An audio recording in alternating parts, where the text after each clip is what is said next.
하나님의 말씀은 구약성경 욥기 23장 10절로 17절의 말씀입니다. 자, 우리 함께 봉독하겠습니다. 나의 가는 길을 오직 그가 하시나니 그가 나를 발견하신 후에는 내가 정금같이 되어 나오리라. 내 발이 그의 걸음을 바로 따랐으며 내가 그의 길을 지켜 치우치지 아니하였고 내가 그의 입술의 명령을 어기지 아니하고 일정한 음식보다 그 입의 말씀을 귀히 여겼구나. 그는 뜻이 일정하시니 누가 능히 돌이킬까? 그 마음에 하고자 하시는 것이면 그것을 행하시라니 그런즉 내게 작정하신 것을 이루실 것이라. 이런 일이 그에게 많이 있느니라. 그러므로 내가 그의 앞에서 떨며 이를 생각하고 그를 두려워하는구나. 하나님이 나로 낙심케 하시며 전능자가 나로 두렵게 하시나니 이는 어둠으로 나를 끊지 아니하셨고 흑암으로 내 얼굴을 가리우지 아니하셨음이니라. 아멘. 기도하시겠습니다. 걸어가신 아버지 감사합니다.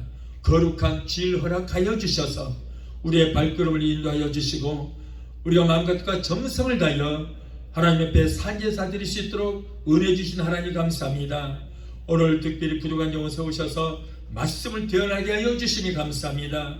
종의 입술에 기름부심이 넘치게 하시고 성령께서 이 시간에 이 종을 붙들어 주시 함께 하여 주시옵소서.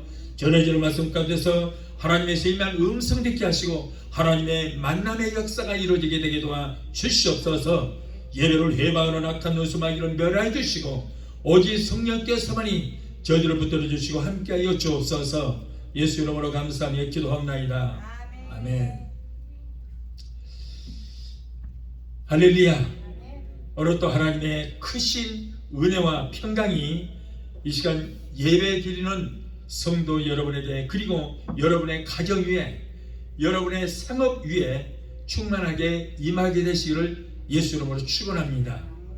자, 오늘은 욥기 23장 10절로 17절의 본문에서 나를 단련하신 후에 주시는 축복이라는 말씀으로 우리 함께 은혜를 받고자 합니다.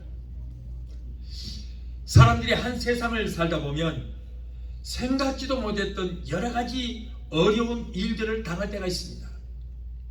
경제적인 문제, 질병의 문제, 가정 문제, 생활의 문제, 사업장에 대한 문제, 그리고 직장에 대한 문제, 때로는 사랑하는 가족들과 사별하는 일들도 있고 엄청난 천재지변을 당할 때도 있습니다.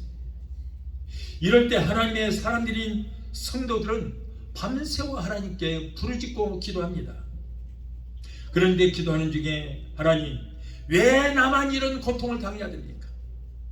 왜 하필 많고 많은 사람들 중에 나에게 이런 시련을 주셔서 내가 이런 어려움을 당하게 합니까? 많고 많은 사람들 중에 왜 하필이면 납니까? Why me 하고 불평의 기도를 하는 사람들이 있다는 거예요.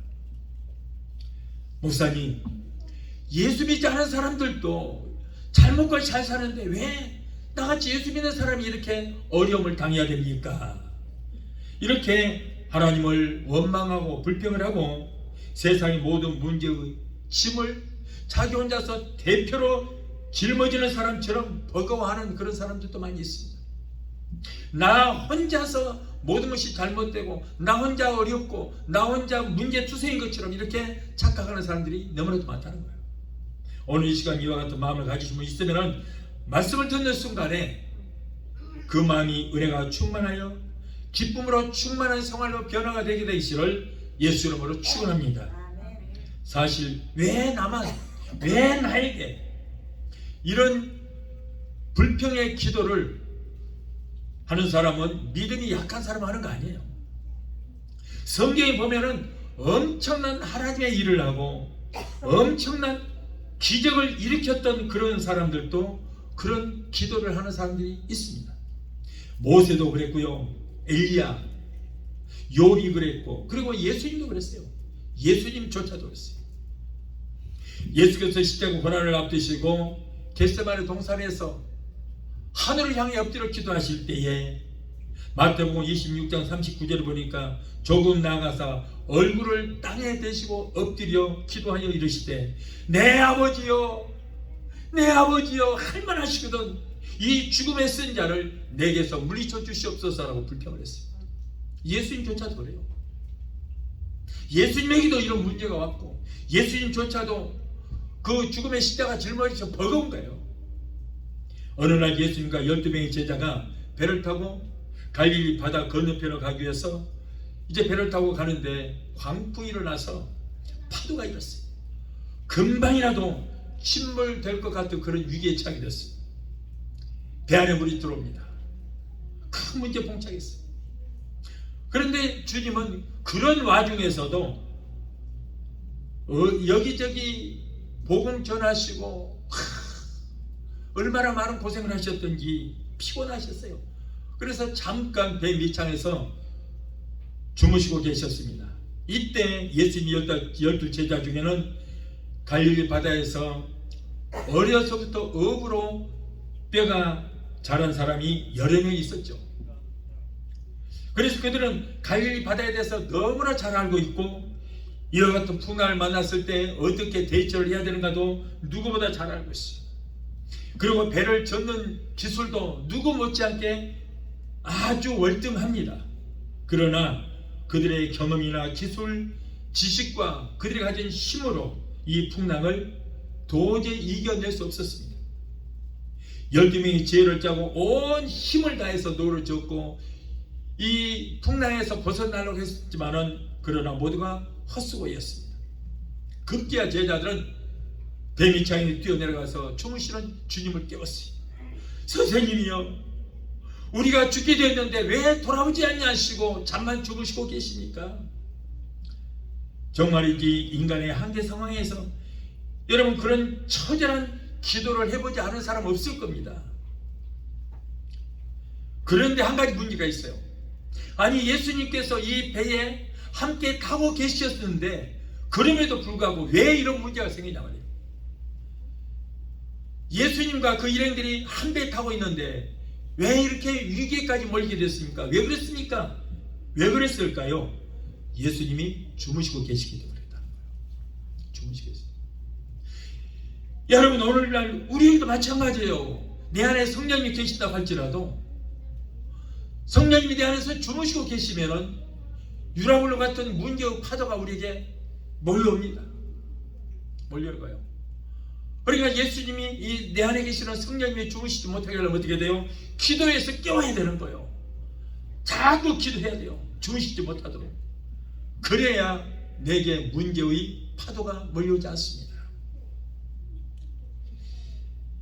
고린도후서 4장 17절 말씀처럼 잠시 받는 가벼운 고난도 지극히 크고 영원한 영광 중에 있는 것을 우리는 알면서도 하나님 참으로 견디기 힘듭니다. 이 고난이 지난 다음에는 내게 큰 영광이 있고 큰 축복이 있다는 거 뻔히 알면서도 내게 문제가 올 때는 누구나 할 것 없이 하나님 이 문제를 물리쳐 주시옵소서. 정말 힘듭니다. 견디기가 힘듭니다라고 불평할 수밖에 없다는 거예요. 그러므로 이러한 고난이 몰려오기 전에 우리는 어떻게 해야 돼요? 기도하고 내 안에 계시는 성령께서 주무시지 못하도록 기도로서 자꾸 깨워야 돼요. 기도로서 깨워드려야 돼요. 그래야지 아무리 성령 받았다 하면서도 기도도 안 하고 도와달라고 성령님께 부탁도 안 하고 그러면은 할 일이 없으면 뒷방 노인네처럼 할 일이 없으면 그냥 주무시고 계시다가 그래도 할 일 없으면 그냥 나가버려요. 자꾸 성령께서는 우리를 도움을 청하기를 원하고 계시는 거예요. 성령님 왜 우리에게 들어오셨겠어요? 성령님의 이름이 뭐예요? 보혜사예요. 보혜사 뜻이 뭐예요? 돕는 분이에요. 위로자예요. 변호자예요. 그래서 우리를 위로하시고 변호하시고 도와주시기 위해서 오셨는데 도움도 청하지 않고 내버려 둬버리면 할 일이 없으면 성령님은 떠나버리고요. 그렇게 되면 우리에게 엄청난 문제가 쓰나미처럼 몰려오게 되는 것입니다. 성도 여러분, 우리가 하나님께 합당하게 살기 위해서는 이런 고난, 저런 고난도 수없이 몰려옵니다. 바다에 바닷가에 서 있으면 저기서부터 파도가 올려잖아요. 파도가 쫙 오다가 떼어져요. 사라져요. 그러면 그걸로 끝나는 거 아니에요. 파도가 샥 와서 부서지면 또 다른 파도가 바로 뒤따라옵니다. 또 부서지면 또 오고 또 오고 또 오고. 우리에게도 문제가 그렇다는 거예요. 문제가 한 번 오고 끝나는 것이 아니에요. 계속해서 몰려옵니다. 파도가 몰려 계속 몰려와요. 부서지다가 또 다른 파도가 또 옵니다. 여러분, 그러나 일단 구원의 대열에 사로잡히게 되면 우리에게 어떠한 어려움이 와도, 어떠한 어려움이 있어도, 어떠한 문제가 있어도 성도에게는 하나님의 경륜 역사 속에, 하나님의 경륜과 역사 속에 있다는 것을 깨달아야 된다는 거예요. 하나님이 하신다는 거예요. 로마서 8장 28절에 우리가 알거니와 하나님을 사랑하는 자 곧 그 뜻대로 부르심을 입은 자들에게는 모든 것이 합력하여 선을 이룬다. 그러므로 설사 내게 고난이 엄습한다 할지라도 원망하고 불평하지 말고 이것이 바로 하나님께서 내게 어떠한 축복을 주시겠어 내게 이런 문제가 있다는 것을 깨달아야 돼요. 아까 그랬잖아요. 아무리 어려움이 있어도 영원한 영광 중에, 이 고난이 끝나면은 큰 영광 중에 있다는 것을 우리는 알아야 된다는 거예요. 축복이 그냥 오는 것이 아니에요. 이런 고난과 더불어서 같이 오는 것입니다. 고난을 통해서 우리에게 축복이 오는 거예요. 그래서 우리는 절대 어려움이 있어도 원망과 불평하지 말고, 그것까지도 하나님의 경륜 안에 있다는 것을 깨닫고 우리는 하나님이 내게 관심이 있구나. 고난이 없는 게 정말요 사생자예요. 하나님이 관심이 없다는 거예요. 그래서 사람에게는 아무리 어려움이, 아무리 잘못한 것이 있어도 관심이 없어요. 부모가 자식에게 책망하면서 왜 그래요? 관심이 있기 때문에 그런 거예요. 관심이 있기 때문에. 그러나 그러거나 저러거나 별짓을 다 해도 내버려둬요. 관심도 없어. 그거는 사생자야. 사생자. 그러므로 우리에게 고난이 있다는 것은 하나님께서 우리에게 간섭하고 계신다. 우리를 사랑하시기 때문에. 그래서 고난을 잘 견디고 이기면은 고난 뒤에 따라오는 뭐가 있다고요? 축복이 있어요. 축복이. 그 축복을 받게 돼요. 그래서 축복받는 지름길이 뭐예요? 바로 고난이다. 고난이다. 여러분, 요셉이 형들에게 팔리지 않고 모함을 받아서 감옥에 들어가는 일이 없었다면, 그렇게 엄청난 고난을 당하지 않았다면 그가 어떻게 애굽 나라의 총리가 될 수 있었고 하나님의 영광을 드러낼 수 있었겠습니까? 종으로 팔려온 종의 신분인데도 불구하고 그가 애굽 나라를 지나는 왕 다음으로 가는 총리까지 된 데는 13년 동안에 어마어마한 고난이 있었고, 그것이 하나님의 경륜 안에 있다는 것을 깨닫고 순종했기 때문에 그런 엄청난 복을 받게 된 거예요. 애굽이 브엘세바에서 눈물을 흘리지 않았다면, 그리고 하갈에서 20년 동안의 고난의 세월이 없었다면 세겜에서 어떻게 믿음의 조상의 대를 이을 수가 있겠냐 말이죠. 다니엘의 사자굴에 들어가는 그런 환난이 없었다면 어떻게 그가 애굽 나라의 총리로서 하나님의 영광을 드러낼 수 있었겠습니까? 사드락과 메삭과 아벤노고도 마찬가지예요. 그들이 풀무불 속에 들어가는 엄청난 환난이 있었기 때문에, 그럼에도 불구하고 원망하고 불평하지 않았기 때문에 더욱 존귀한 사람으로 하나님께서 세워주셨고 하나님의 영광을 바사 전 제국에 나타내게 하셨던 것입니다. 요셉이도 마찬가지예요. 형들에게 팔려 애굽 나라의 보디발의 집에서 종살이를 하다가 억울한 누명을 쓰고 감옥에 갇혀 엄청난 고생을 했기 때문에 외국 출신, 그것도 종으로서, 여러분 그때 당시에 종은요 하나의 물건이었어요. 한 재산 중에, 가정의 재산 중에 일부분이었어요. 그런 신분입니다. 그럼에도 애굽을 이끌어가는 총리가 되는 영광을 얻기까지는 13년 동안 어마어마한 고통을 당했기 때문에 그런 영광을 얻게 된 거예요.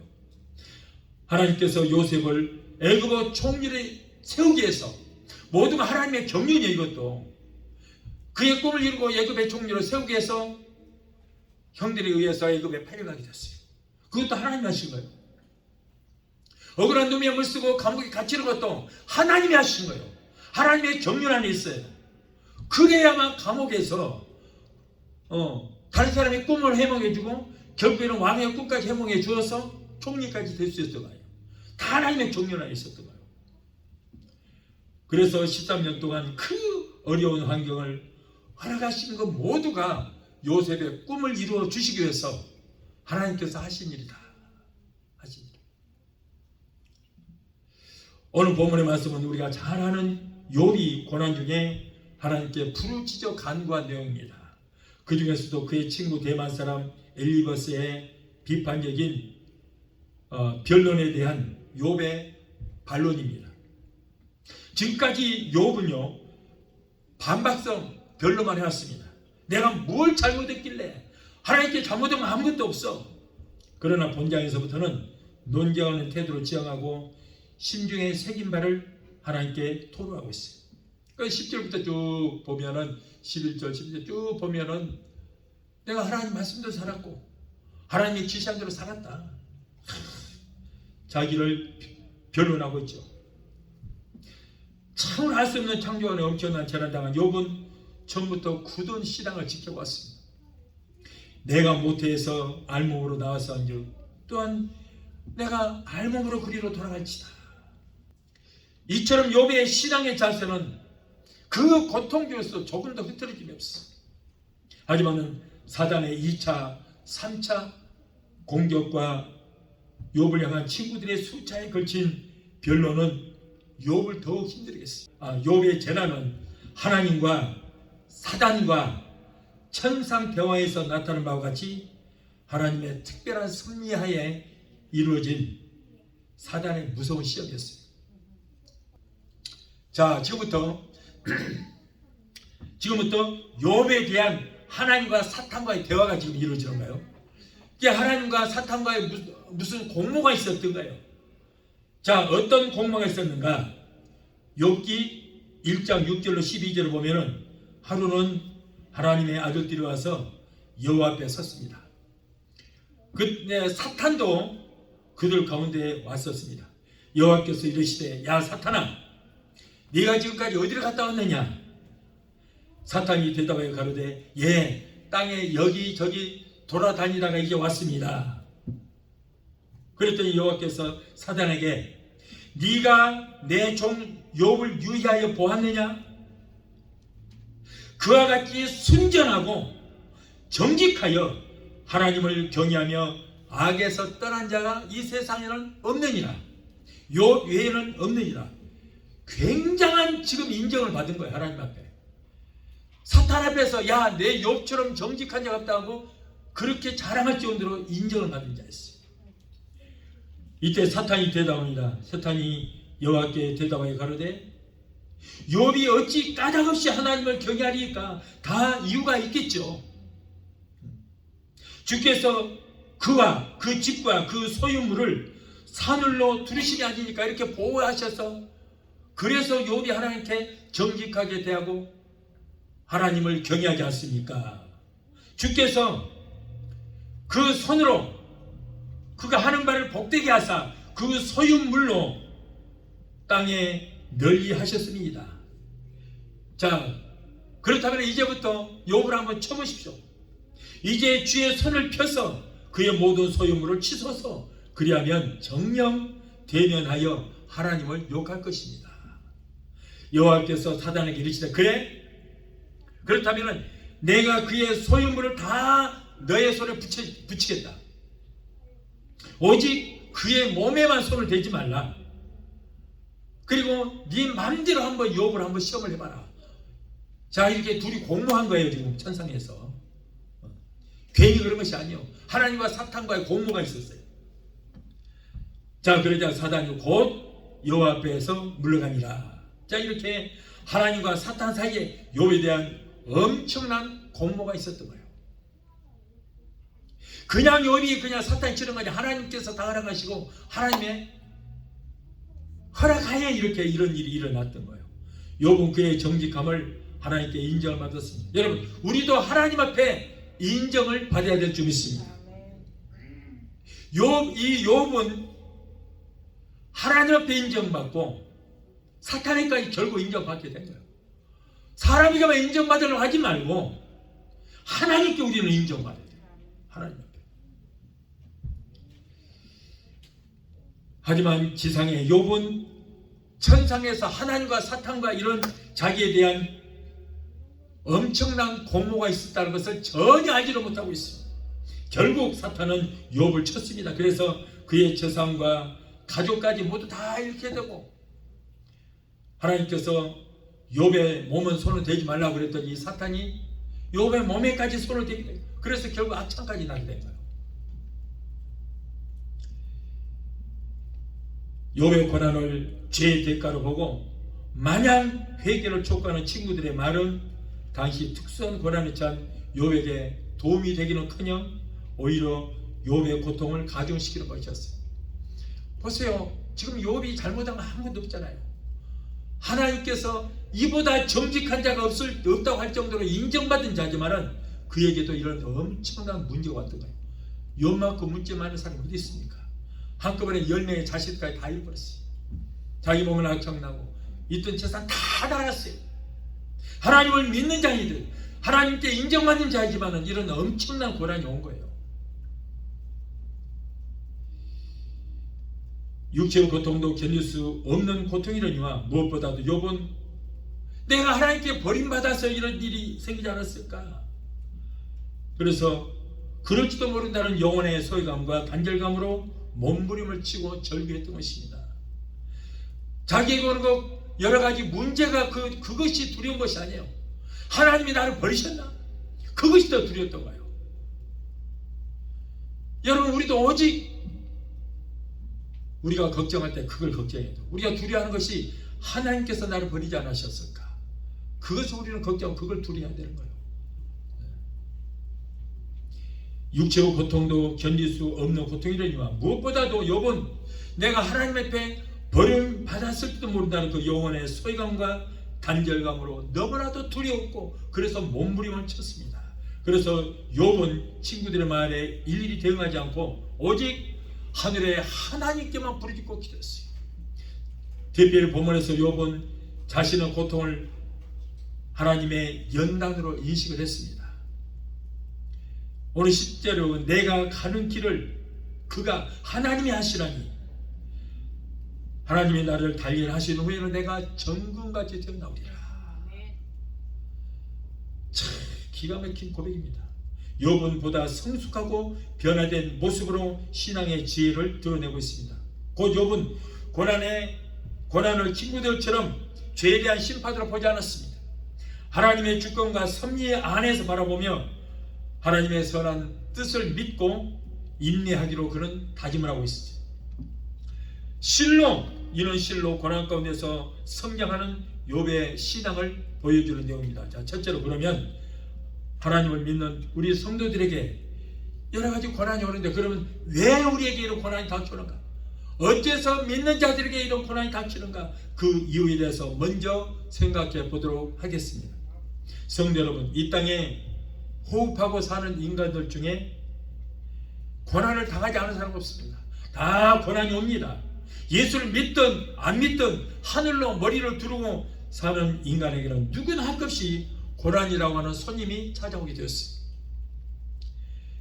여러분, 특별히 성도들에게 있어서 고난은 필수적입니다. 다만 고난이 올지라도 하나님을 믿는 성도와 불신자들 간에는 고난을 대처하는 방법이 다르다는 거예요. 그것만 다르지 누구에게나 고난이 와요. 그러므로 여러분, 욥의 세 친구들처럼 저 사람은 왜 저런 문제가 왔을까? 하나님을 잘못 믿어서 그럴 거야. 하나님께 범죄해서 그럴 거야. 라고 비판하지 마십시오. 오히려 그 사람은 하나님께 복받기 위해서 지금 하나님이 연단시키는 과정이에요. 비판하지 마세요, 뒤에서. 여러분, 특별히 성도들에게는 고난이라는 것이 필수적이에요. 그런데 문제는 이 고난을 어떻게 극복하느냐 문제입니다. 밀물처럼 밀려오는 고난과 역경을 잘 극복하면 우리에게 큰 유익이 옵니다. 하나님은 고난을 통해서 역사하십니다. 고난 중에, 역경 중에 하나님은 만나주시는 거예요. 이 하나님의 역사는 오늘도 저와 여러분들 속에서 역사하고 계시는 것입니다. 아브라함과 같이, 다니엘과 같이, 사드락과 메삭과 아벳노고와 같이, 요셉과 같이, 바울과 같이 고난을 극복하여 한 시대의 역사의 주인공이 되게 되시기를 예수 이름으로 축원합니다. 자, 먼저 고난에는 스스로 자초하여 당하는 고난이 있습니다. 탕자의 경우예요. 성도 여러분, 우리들은 누가복음에 기록된 탕자의 비유를 잘 알고 있습니다. 아버지의 상속을 받아, 아버지여 내게 어차피 줄 부께서 내게 주시옵소서. 그 재산을 상속받아서 그 재산을 가지고 타국으로 갔습니다. 얼마 있지 않아서 있는 재산 다 없애버렸어요. 술 먹고 방탕하고 도박하고 여기 타쿠마의 카지노에 가서 그냥 다 쏟아버렸어요. 다 탕진했어요. 그리고는 그 나라에 흉년이 들어서 이제는 돈 다 탕진을 부르고 먹을 것이 없게 되자 이제는 돼지 우리에 들어갔어요. 돼지가 먹는 쥐염 열매를 돼지 입에 들어가는 것을 막 파내갖고 그걸로 자기 배를 채웠어요. 몸은 병들어서 만신창이가 되고 말았습니다. 부잣집 막내 아들이, 여러분 왜 이런 고통을 당해야 돼요?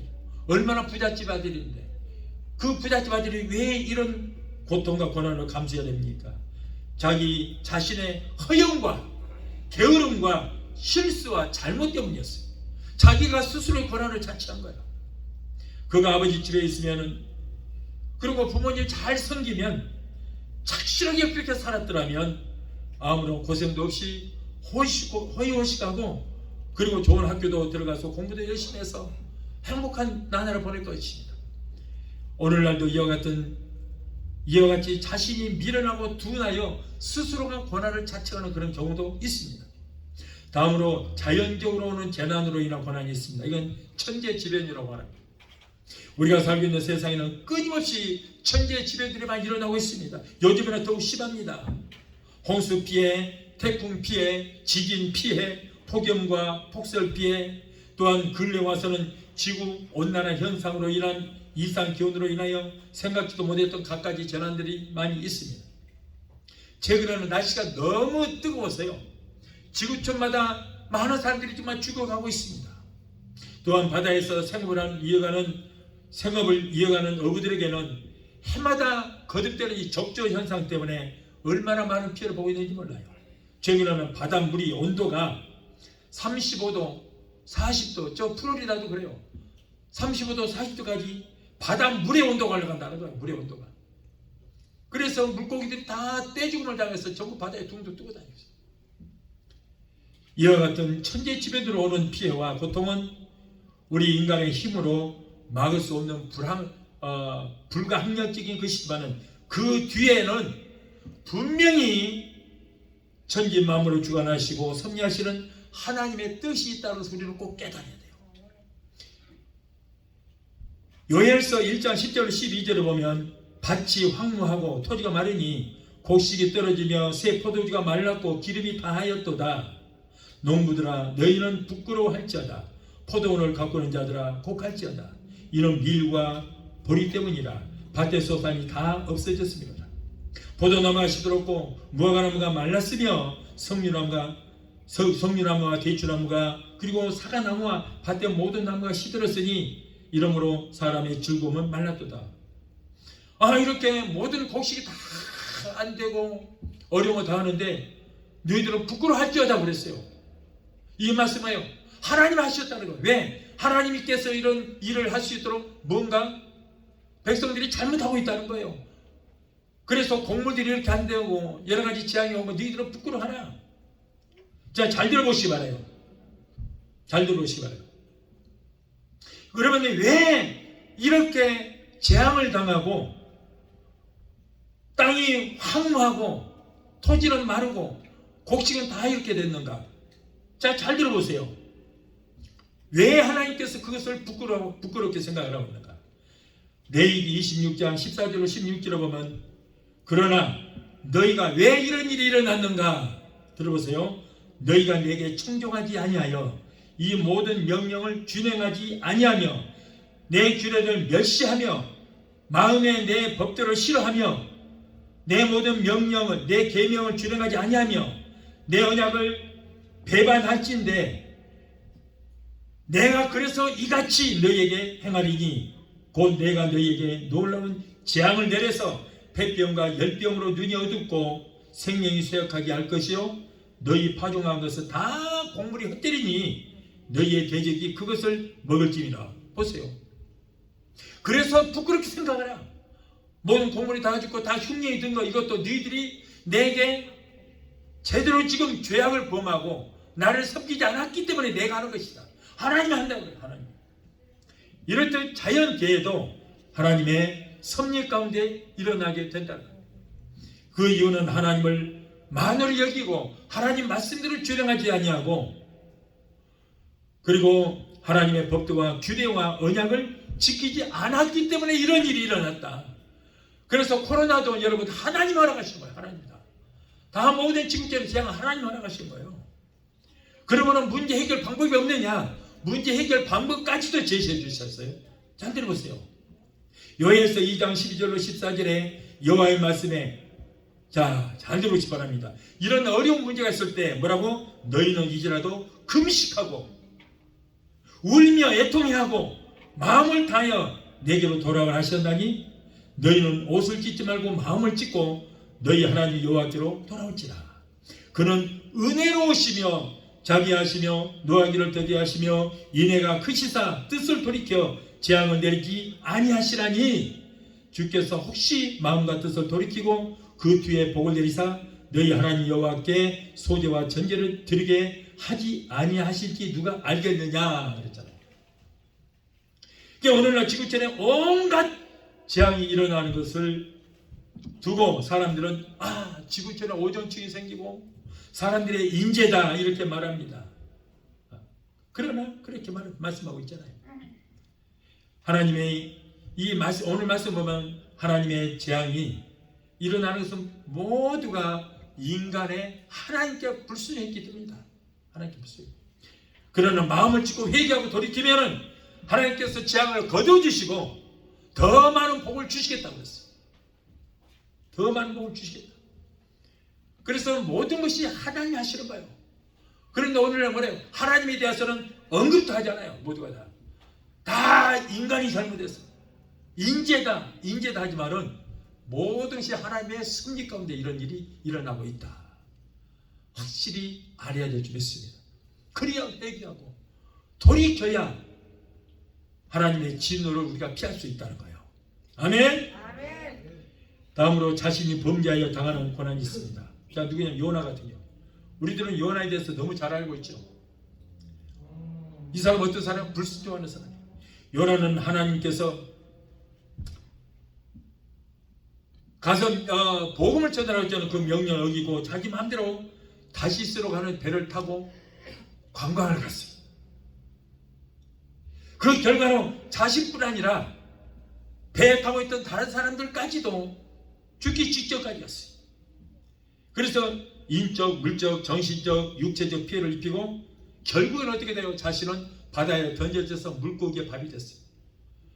그러니까 복 있는 사람 곁에 있는 사람까지도 복을 받지만은 이렇게 불순종하고 제수따가리 없는 사람 옆에 있는 사람까지도 이렇게 재앙을 받는다 그런 말이에요.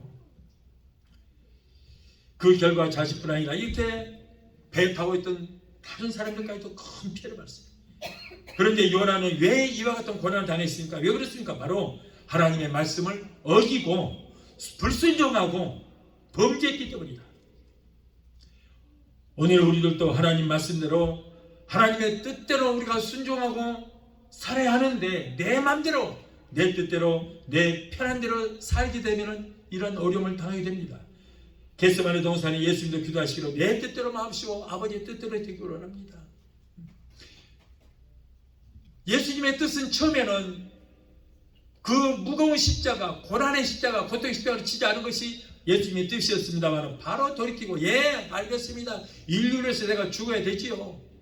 결국에는 하나님의 배에 순종했습니다. 사랑하는 성도 여러분, 아버지의 뜻대로 순종하지 않고 하나님 말씀대로 살지 않는 자는 결국에는 요나처럼 고난과 환난을 당할 수밖에 없다는 것을 우리는 깨달아야 될 줄로 믿습니다.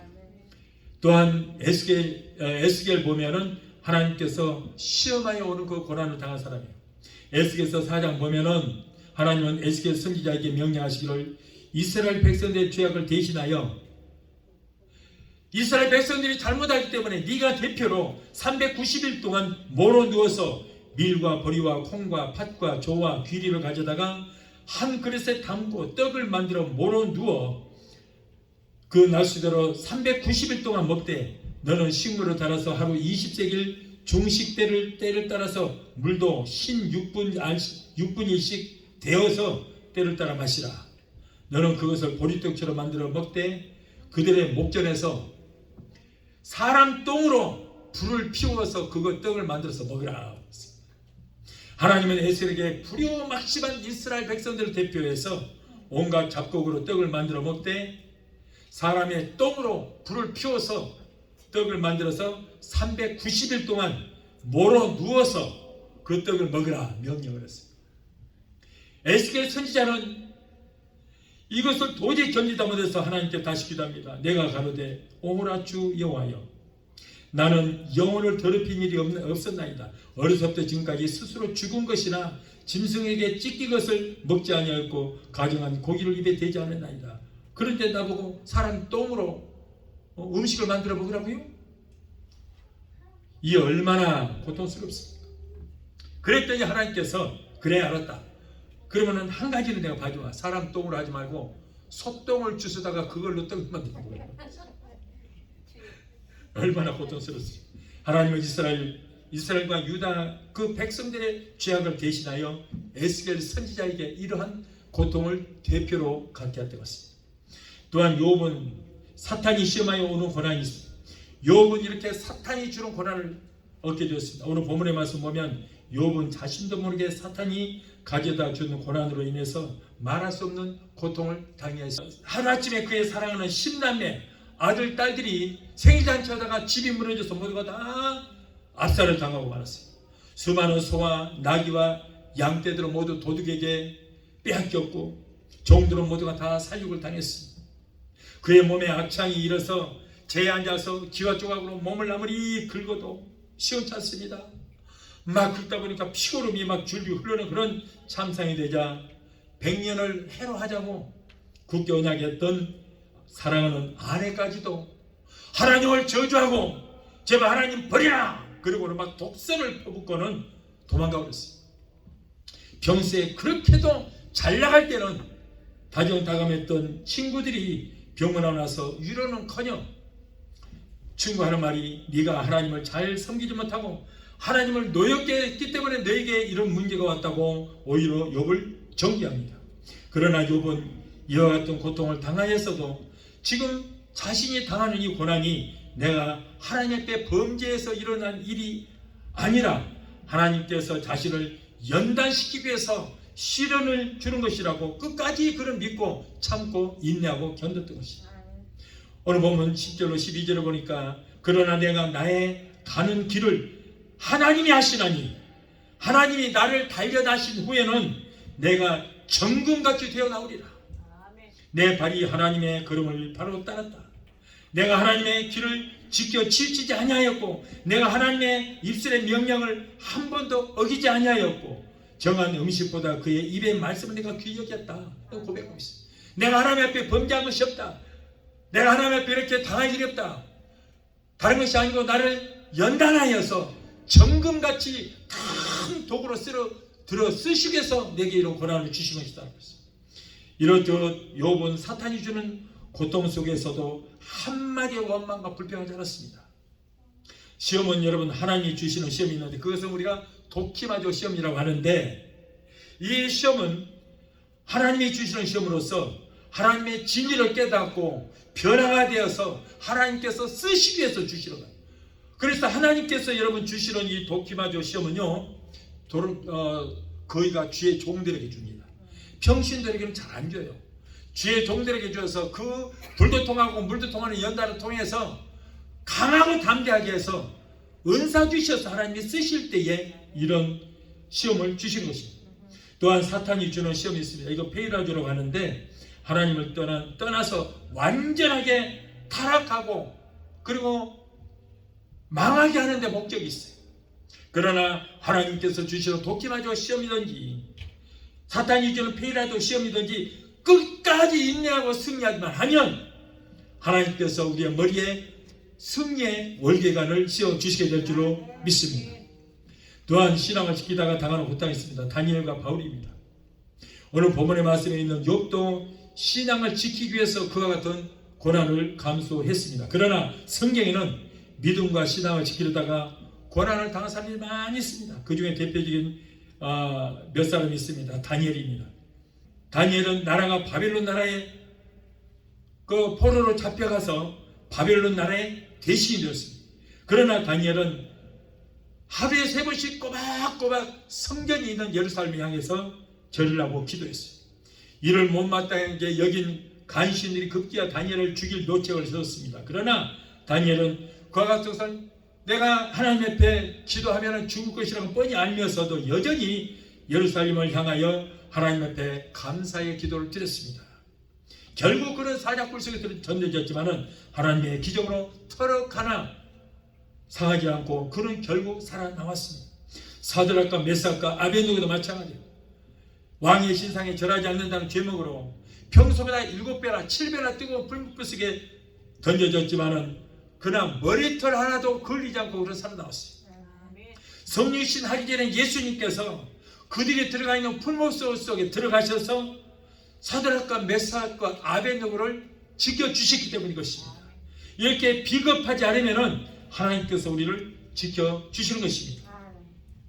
그리고 바울도 얼마나 많은 고통을 당했습니까? 여러분 바울처럼 큰 일을 행할 사람이 있습니다.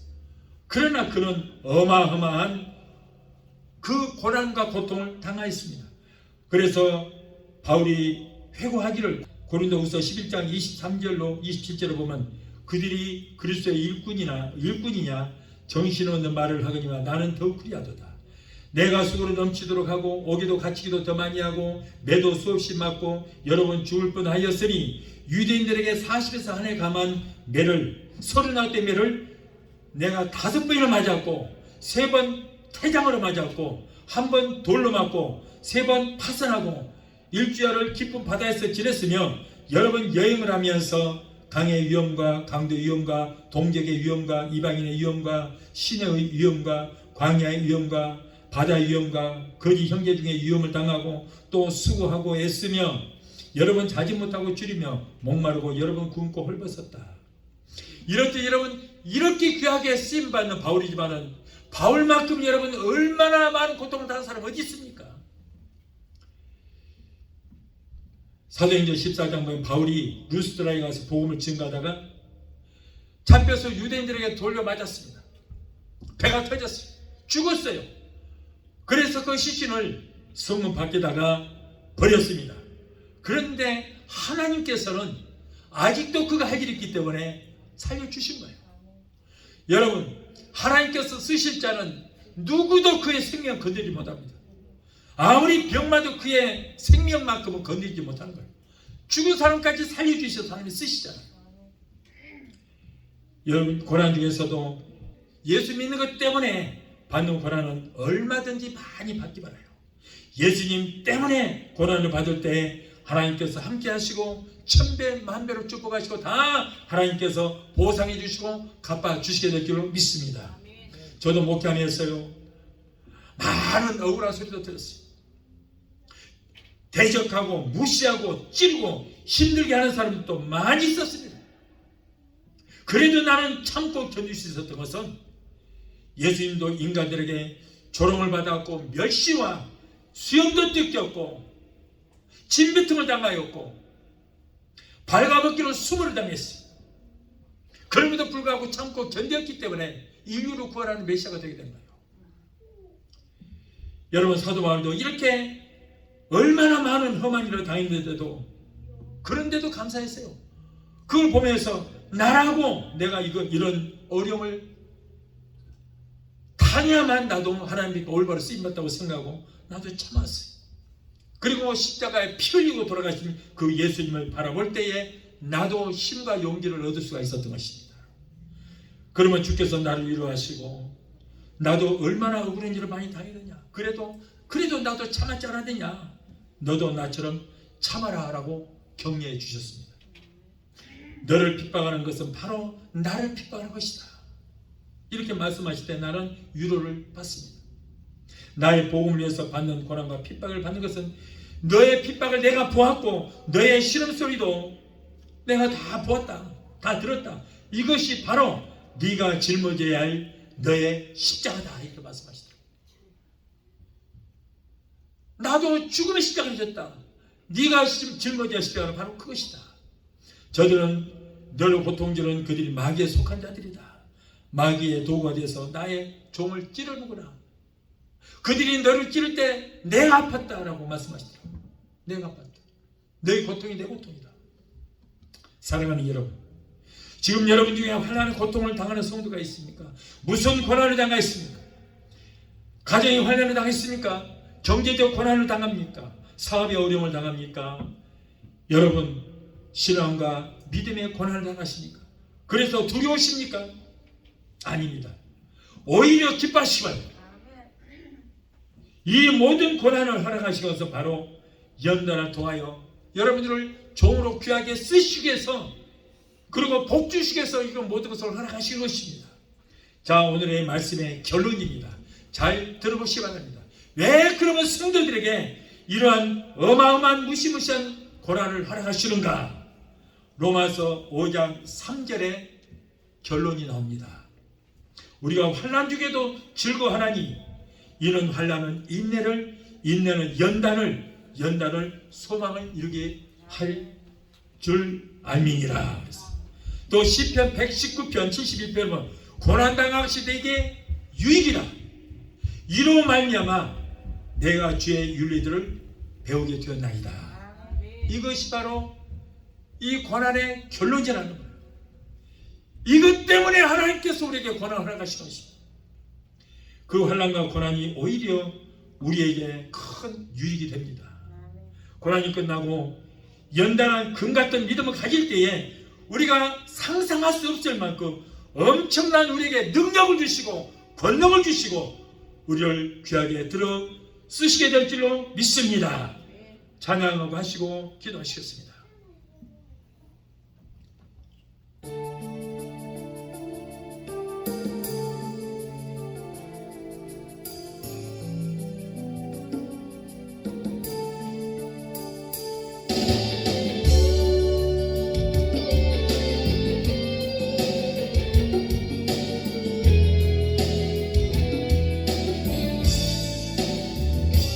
내 짐이 무겁고 힘이 드냐 주를 보라. 고난이 유익이라 주님 말씀하시네. 나의 가는 그 길을 오직 주가 하나니 나를 단련하신 후에는 내가 정금같이 나오리. 오늘의 아픔은 내일의 소망이요. 소란이 아픔 뒤에 축복이 있다네. 고난을 인생의 타무니를 알게 하고 예수님 한 분으로 만족할 수 있어요. 나의 가는 그 길을 오직 주가 하나님 나를 발견하신 후에는 내가 정금같이 나오니 고난이 크면 영광도 크는 것. 아멘. 장차받은 영광과 비교할 수 없다네. 고난의 십자가 보배이며 능력이라 주님을 따르는 자 십자가 져야만 하리. 나의 가는 그 길을 오직 주가 하나님 나를 발견하신 후에는 내가 정금같이 나오리. 좁은 길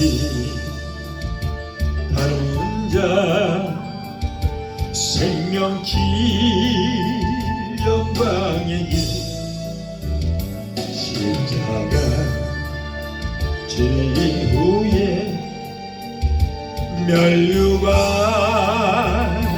있으리. 기도하시겠습니다. 걸어가신 아버지 하나님, 오늘 또 여러가지 시험과 고난과 환난과 재앙으로 고통당하고 힘들어하는 우리에게 귀한 말씀 주셔서 위로하고 소망 주시고 힘 주시니 감사합니다. 우리에게 아무리 어려운 일이 있을지라도 모두가 하나님의 승리 가운데 있다는 것을 깨닫고 모두가 승리하여 예배하신 승리의 월경을 다 받아 쓰는 우리 모두가 되게 도와 주시옵소서. 예수님의 이름으로 감사하며 기도하옵나이다. 아멘. 할렐루야. 지금은 우리를 죄에서 구원하신 우리 주 예수 그리스도의 그 무한하신 은혜와 아들까지도 아끼지 아니하시고 우리를 위해서 내어주시기까지 우리를 사랑하시는 아버지 하나님의 그 극진하신 사랑과 보혜사 성령님의 내주 교통 충만 역사하심의 은혜가 오늘 주님에 참석하여 말씀으로 은혜받고 돌아가는 위한 성도들의 가정과 가족과 직장과 사업장과 자녀들과 성업과 모든 범사에 오늘 영상을 통하여 함께 예배에 참여하는 사랑하는 귀한 성도들의 가정과 가족과 직장과 사업장과 자녀들과 성업과 모든 범사에 저들을 각자 섬기는 교회 위에 베데스다 순복음교회 지금부터 영원토록 함께 하시기를 간절히 축원합나이다. 아멘.